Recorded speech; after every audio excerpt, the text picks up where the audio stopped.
வணக்கம் நண்பர்களே. அமரர் கல்கியின் மோகினி தீவு முதல் அத்தியாயம் பாகம் 3. உண்மையை பற்றி கேப்டன் கூறியது. இனி அபாயம் ஒன்றுமில்லை.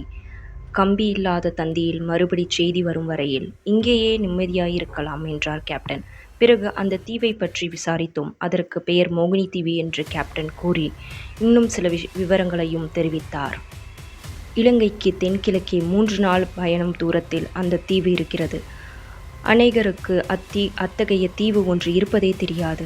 தெரிந்தவர்களிலும் ஒரு சிலருக்கு தான் இந்த மாதிரி அதற்குள் கடல் புகுந்து சென்று ரகசிய இயற்கை ஆர்பர் ஒன்றை சிருஷ்டித்திருக்கிறது என்று தெரியும்.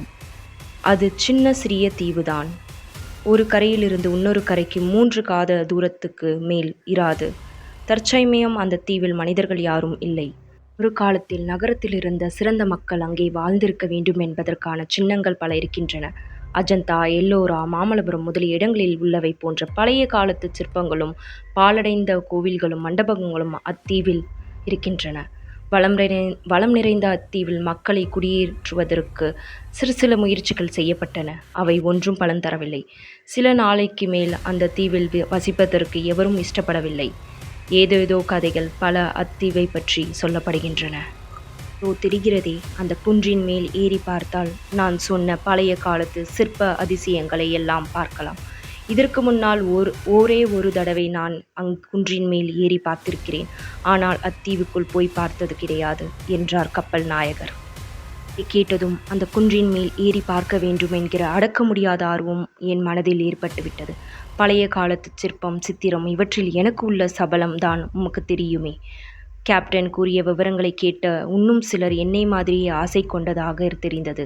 எல்லாருமாக சேர்ந்து கப்பல் நாயகரிடம், இங்கே கப்பல் வெறுமனமே தானே நின்று கொண்டிருக்கிறது, படகில் சென்று அந்த குன்றின் மேல் ஏறி பார்த்துவிட்டு வரலாமே என்று வற்புறுத்தினோம். இப்போது மாலை ஆகிவிட்டது. சீக்கிரத்தில் திரும்பி வந்துவிட வேண்டும். நான் இல்லாத சமயத்தில் ஏதாவது முக்கியமான செய்தி வரலாம் அல்லவா என்று சொல்லிவிட்டு கப்பலில் இருந்த படகுகளில் ஒன்றை இறக்க சொன்னார்.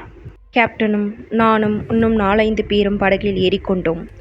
தாம் இல்லாத போது ஏதேனும் செய்தி வந்தால் தமக்கு கொடி சமைச்சு மூலம் அதனை தெரியப்படுத்துவது எப்படி என்று தம்முடைய உதவி உத்தியோகஸ்தரிடம் கேப்டன் தெரிவித்துவிட்டு படகில் ஏறினார்.